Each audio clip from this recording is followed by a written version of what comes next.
Fisiología. Ciencia que tiene como objeto el estudio de las funciones de los seres vivos y de sus partes constituyentes, es decir, sistemas, órganos, tejidos o células. En el humano intenta explicar las características y mecanismos específicos del cuerpo humano que determinan que sea un ser vivo. Su importancia radica en que, de todas las ramas de la biología, es la que se encarga de estudiar cómo funcionan los seres vivos, sus transformaciones y desarrollo. Además, es importante porque describe el funcionamiento normal de todos los sistemas del cuerpo. Los estudiantes deben tener muy claro cuál es el funcionamiento normal antes de tratar de entender la disfunción, como por ejemplo, el proceso de respiración, el funcionamiento del corazón o la filtración glomerular. Bioquímica es una rama de la ciencia que se encarga de estudiar los compuestos elementales como proteínas, carbohidratos, lípidos y ácidos nucleicos, así como los procesos que les permiten mantenerse con vida, como el metabolismo, que son reacciones químicas para transformar compuestos en otros, el catabolismo, que es la obtención de energía, y el anabolismo, que es la síntesis de los propios compuestos. Es la ciencia que estudia a nivel molecular las características, estructura, organización y funciones de los componentes químicos de los seres vivos. La importancia de la bioquímica es que nos ayuda a entender los procesos químicos que ocurren tanto en nuestro cuerpo como en el de los demás seres vivos. Además, hace contribuciones importantes a los campos de la biología celular, la fisiología, inmunología, microbiología, farmacología, así como a los campos de la inflamación, la lesión celular y el cáncer. Podemos decir ejemplos como el proceso de la respiración celular, la bioquímica de los alimentos o la bioquímica de los medicamentos. Fisiopatología. Es una rama de la medicina que estudia los mecanismos por los cuales se originan las distintas enfermedades. También se podría describir por ser la parte de la biología que estudia el funcionamiento de un organismo o de un tejido durante el curso de una enfermedad. Por lo tanto, su principal función consiste en analizar las enfermedades de los seres vivos mientras estos realizan sus funciones vitales. La fisiopatología es importante pues nos permite explicar por qué se producen las enfermedades, cómo se producen y cuáles son sus síntomas. La fisiopatología describe la historia de la enfermedad y una vez ésta ha alcanzado al ser vivo. También es una de las ramas más demandadas actualmente porque el control de las enfermedades es una consigna global. Los investigadores de esta área juegan hoy un papel crucial, ya que cualquier avance que realicen puede ayudar a salvar miles de vidas. Todavía hay muchas enfermedades que son desconocidas y pese a que esta ciencia ha avanzado enormemente en los últimos 2 siglos, aún tiene mucho camino por recorrer. Algunos de los ejemplos de fisiopatología son cirrosis hepática, las enfermedades reumáticas, diabetes mellitus, hipertensión arterial y SIDA. Síndrome. La palabra síndrome se refiere al conjunto de síntomas que definen o caracterizan a una enfermedad o a una condición que se manifiesta en un sujeto y que puede tener o no causas conocidas. Por norma general, el término se asocia a estados negativos revelados por medio de determinado conjunto de fenómenos o signos. Que existe una inmensa variedad de síndromes debidamente identificados, que estos pueden referirse tanto a condiciones de salud orgánica como a patrones de comportamientos insanos. Como entre los síndromes más comunes tenemos lo que son el síndrome de Tourette, el síndrome de Down y el síndrome metabólico. La historia natural de la enfermedad describe la evolución de la misma sin intervención médica desde antes que ésta se inicie, la interacción entre el individuo y su ambiente biopsicosocial, que hasta su resolución en recuperación, cronicidad o muerte. En la historia natural se distinguen los periodos prepatogénico y el patogénico. La importancia de conocer el proceso o historia natural de una enfermedad se basa en qué teoría durante este proceso se puede introducir varios factores, como por ejemplo los tratamientos con el objetivo de interferir y modificar el curso natural de la enfermedad, como el interés médico y el científico. Que entre los ejemplos tenemos lo que es la diabetes, la tuberculosis y la hipertensión arterial. Patología es una rama de la medicina que investiga el desarrollo de las enfermedades que afectan al ser humano a nivel estructural, bioquímico y funcional. Es la encargada de la clasificación y descripción de las enfermedades. La patología utiliza herramientas moleculares, microbiológicas, inmunológicas y morfológicas para tratar de explicar la etiología y manifestaciones clínicas, es decir, signos y síntomas que presentan los pacientes, al tiempo que propone bases racionales para el tratamiento y profilaxis. Suele considerarse como el enlace entre las ciencias básicas y ciencias clínicas. La patología suele dividirse para su estudio en dos grandes ramas, la patología general y la patología sistémica. La patología general se ocupa de las reacciones de las células y tejidos frente a estímulos anormales y defectos genéticos. La patología sistémica analiza las alteraciones de órganos y tejidos especializados. La importancia de la patología es vital para el conocimiento de nuevas enfermedades y crucial para encontrar sus curas.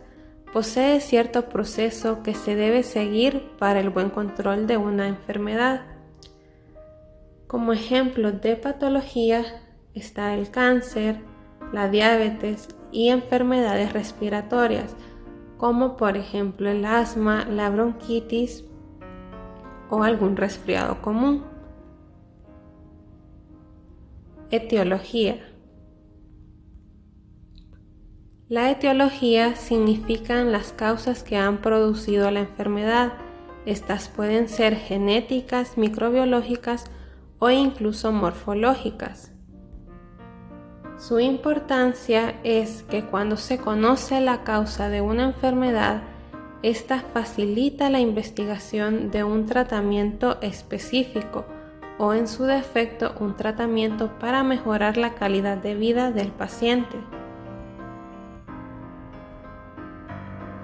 En los ejemplos, el medio ambiente influye en la salud, ya que la contaminación atmosférica urbana aumenta el riesgo de padecer enfermedades respiratorias agudas, como la neumonía, el cáncer del pulmón o enfermedades cardiovasculares. También están los agentes que pueden ser físicos, como un accidente de tránsito, o infecciosos, ya bien sea por una bacteria, virus o parásitos. También está el huésped, un organismo que puede ser infectado por un agente. Signos clínicos. Son una manifestación objetiva observada por el personal de salud durante el examen físico, la cual es causada por una enfermedad o alteración de salud. Es importante conocer los signos clínicos, ya que esto nos permite lograr un control efectivo de la enfermedad y así predecir y prevenir futuras complicaciones de la misma. Un ejemplo de ello es la fiebre, la cual es una característica de las enfermedades infecciosas, y para su medición se utiliza el termómetro, el cual nos indica que una temperatura corporal mayor a 37 grados Celsius se considera fiebre. También la presión arterial que se mide con el tensiómetro y puede ser indicativo de una hipotensión o hipertensión arterial. Otro ejemplo claro de ello es la hiperglucemia, que son los altos niveles de glucosa en sangre que se miden a través de un glucómetro o mediante exámenes de laboratorio. Manifestaciones clínicas o cuadros clínicos son la relación que hay entre signos y síntomas que se presenta en la persona enferma y que caracterizan una determinada patología, como ser el caso de la imagen que estamos observando en ese momento, la manifestación clínica para la detección de la disfagia. Es importante conocer las manifestaciones clínicas, ya que es parte fundamental en el diagnóstico de la enfermedad o patología, ya que a partir de esto el médico plantea un tratamiento en pro de la mejora de las condiciones de salud del paciente de manera temprana, y así se evitan complicaciones de dicha patología. Un ejemplo de ello es las manifestaciones de la leucemia, que son anemia, pérdida de peso y hepatoesplenomegalia. También en el caso de la diabetes está la polidipsia, que es la sed excesiva, la polifagia, que es el hambre insaciable, el prurito, que es la comezón, la pérdida de peso, y la poliuria, que es la micción frecuente. Otro ejemplo de las manifestaciones clínicas es el asma bronquial. Estos son el conjunto de signos y síntomas del asma bronquial: son la tos, la sibilancia, la disnea y la opresión torácica. Signos clínicos son las manifestaciones objetivas de una enfermedad, es decir, las manifestaciones que pueden observarse mediante un examen físico o medirse con algún tipo de análisis.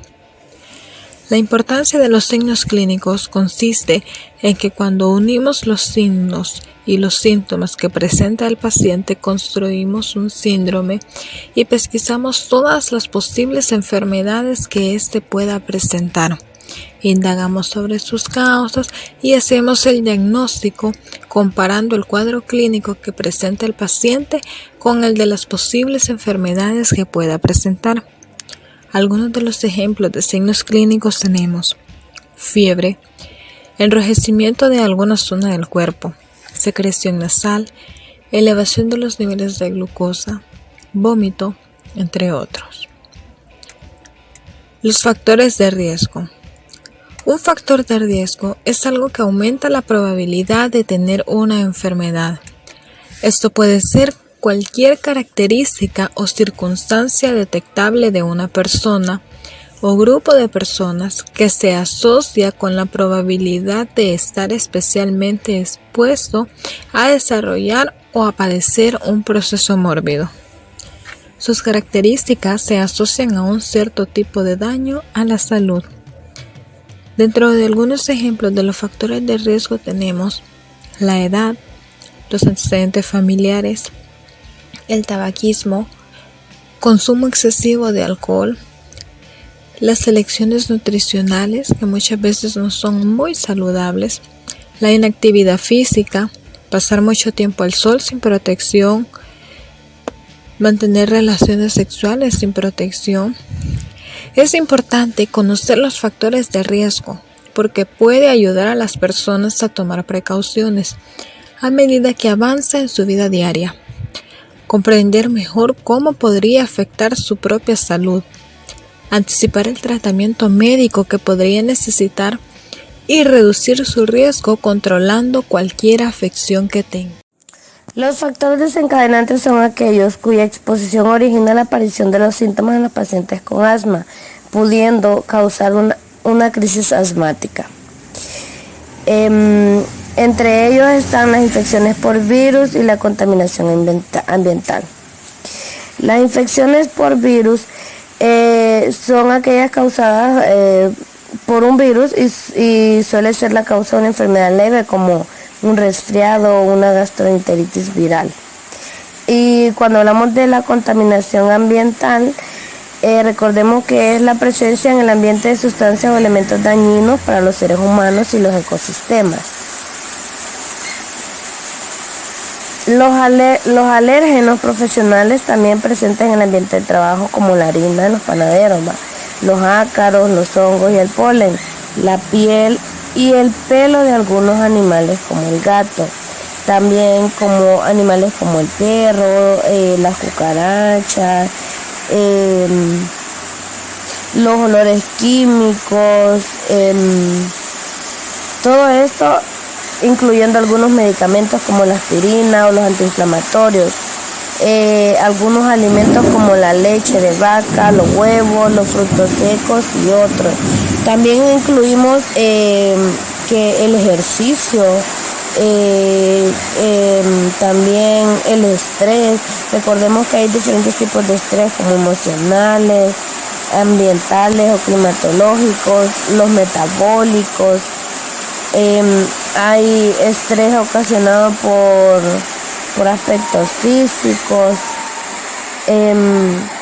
Los episodios más graves ocurren generalmente en relación con infecciones víricas de la vía respiratoria superior o por la exposición a las sustancias que producen alergia o alérgenos, que anteriormente ya les había dicho, como por ejemplo el polen, las nueces.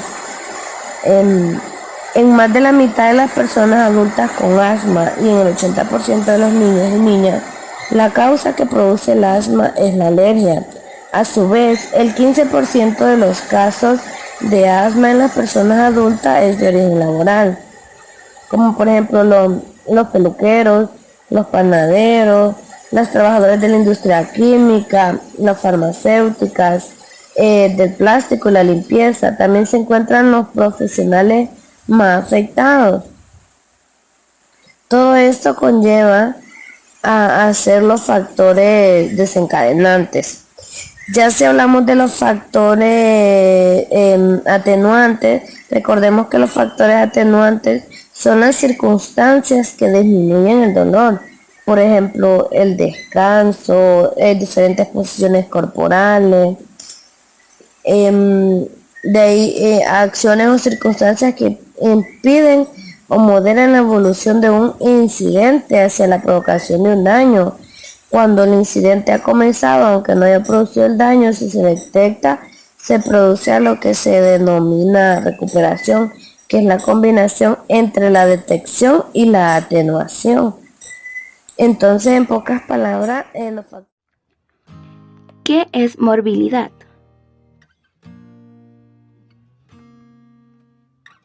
Se entiende por morbilidad la cantidad de individuos que son considerados enfermos o que son víctimas de enfermedad en un espacio y tiempo determinado.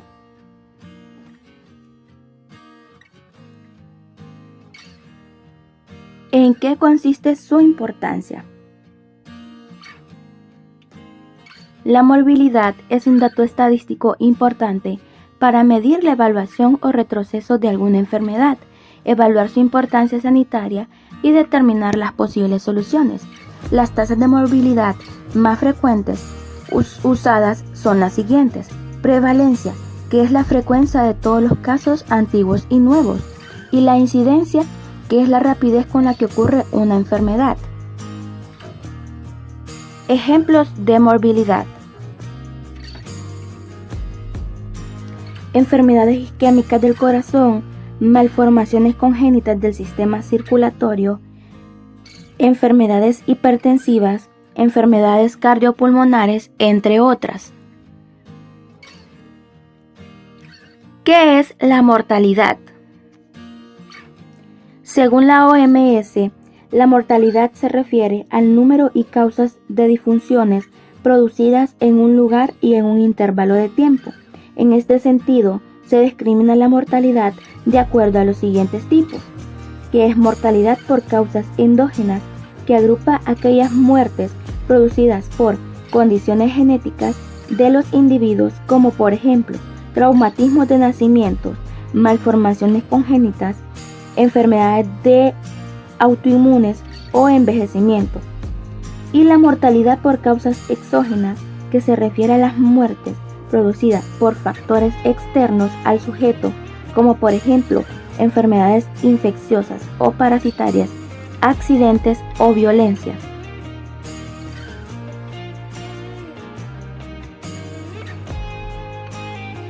¿Cuál es la importancia de la mortalidad en salud?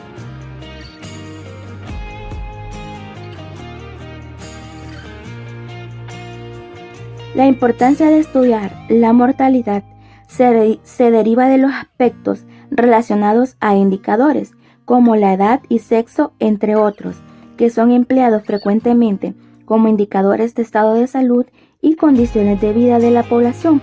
según un documento del Instituto Nacional de Estadística e Informática.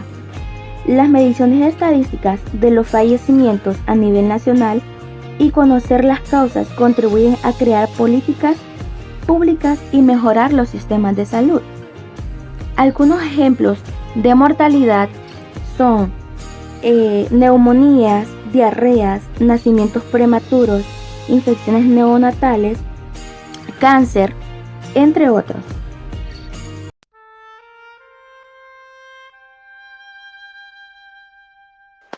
Letalidad. ¿Qué es letalidad? La letalidad o tasa de letalidad es la proporción de personas que mueren por una enfermedad entre los afectados por la misma en un periodo y área determinados. Este es un indicador de la virulencia o de la gravedad de dicha enfermedad. Para poder conocer la tasa de letalidad de una enfermedad es necesario conocer todos los enfermos por dicha enfermedad, aunque esto puede llegar a ser muy difícil, ya que no todos los enfermos son registrados. Esto se debe a que en muchas enfermedades los casos son asintomáticos o leves, los cuales no son declarados. La letalidad de una enfermedad se mide utilizando la siguiente fórmula, en donde L significa tasa de letalidad, F número de muertos por una enfermedad en un periodo y área determinados, y E número de casos diagnosticados por la misma enfermedad en el mismo periodo y área. La importancia. Es importante conocer la letalidad de las enfermedades, ya que de esta manera podemos conocer el impacto que tiene una enfermedad sobre la población. Estas se representan mediante estadísticas que se van actualizando con el paso del tiempo. Aquí podemos observar la tasa de letalidad del COVID-19 en Latinoamérica y la tasa de letalidad del cáncer de mama. Ejemplos de letalidad o enfermedades letales: el COVID-19, enfermedades crónicas y cáncer de mama, puede ser de páncreas, etc. Diagnóstico clínico. ¿Qué es el diagnóstico clínico? Es un proceso ordenado lógico que sirve para indicar una enfermedad, afección o lesión a partir de los signos y síntomas, la historia clínica y el examen físico del paciente. Después de establecer el diagnóstico clínico, es posible que se necesiten otras pruebas como análisis de sangre, imágenes, que incluyen rayos X y biopsias. La importancia. La importancia del diagnóstico tiene que ver con que primero se tiene que saber que se tiene antes de poder tratarlo. Saber qué enfermedad se padece es necesario para saber qué esperar y qué cuidados tener. Teniendo el conocimiento necesario, se podrá brindar un diagnóstico clínico adecuado. Ejemplos de diagnóstico clínico. Aquí podemos observar lo que es el primer ejemplo, que es un varón de 52 años que fue diagnosticado de insuficiencia cardíaca aguda y acidosis metabólica. El ejemplo número 2, que es una mujer de 45 años con insuficiencia cardíaca congénita y linfoma.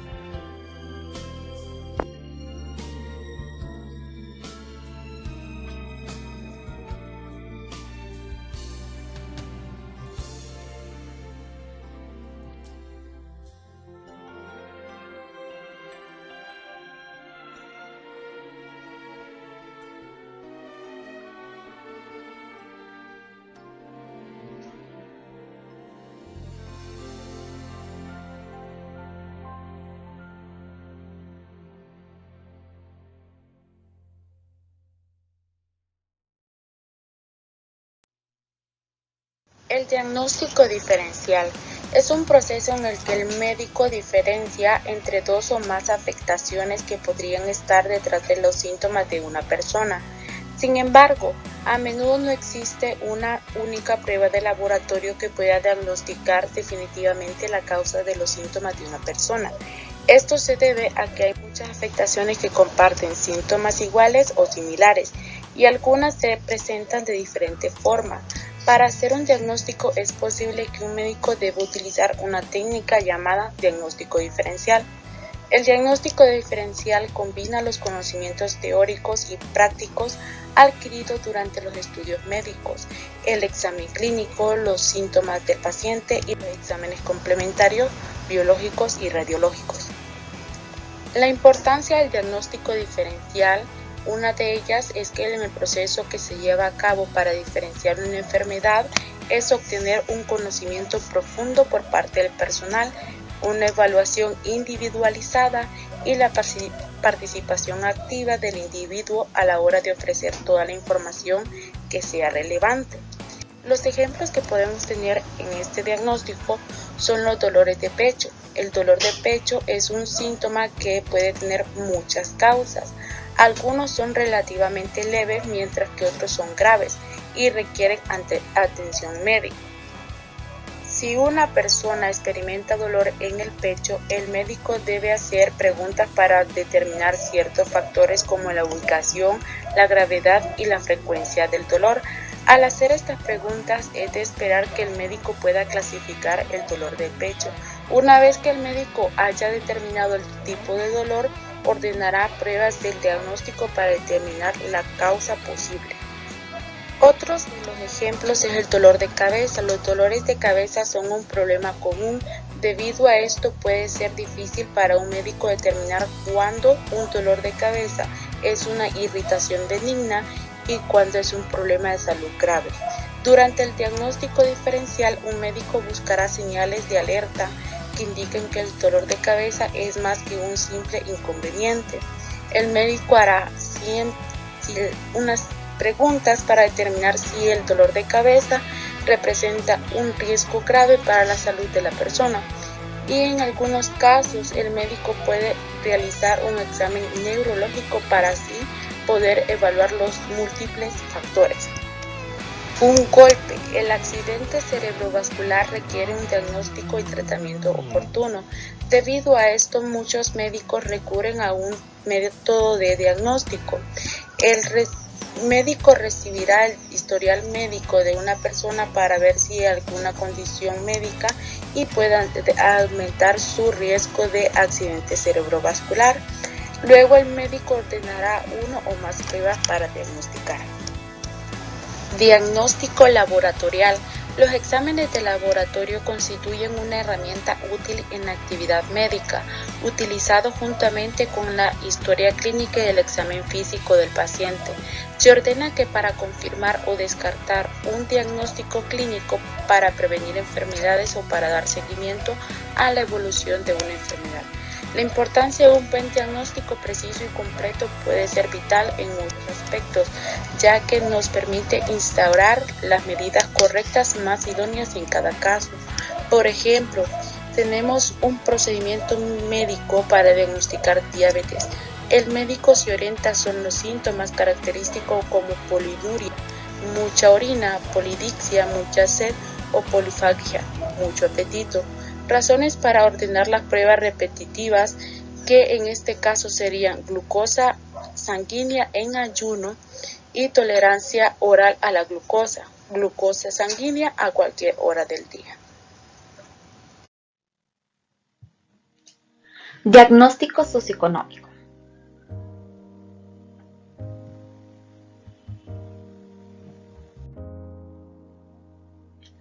Definición de diagnóstico. Un diagnóstico es aquello perteneciente o relativo a la diagnosis. Este término hace referencia a la acción y efecto de diagnóstico.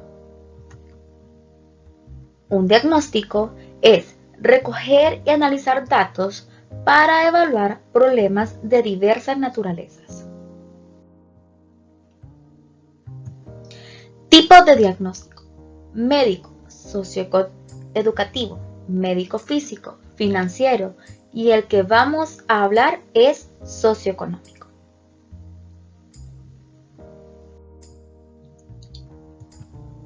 Diagnóstico socioeconómico.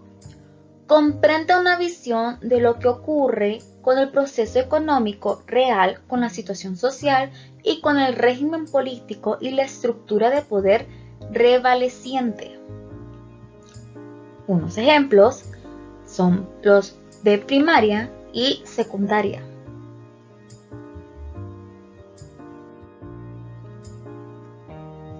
Tratamiento. Conjunto de medios higiénicos, farmacológicos, quirúrgicos u otros, cuya finalidad es la curación, sanar o el alivio, paliación de las enfermedades o síntomas. Ejemplos de tratamientos pueden ser cirugía, quimioterapia, radioterapia, terapia dirigida, inmunoterapia, trasplante de células madre o médula ósea, terapia hormonal.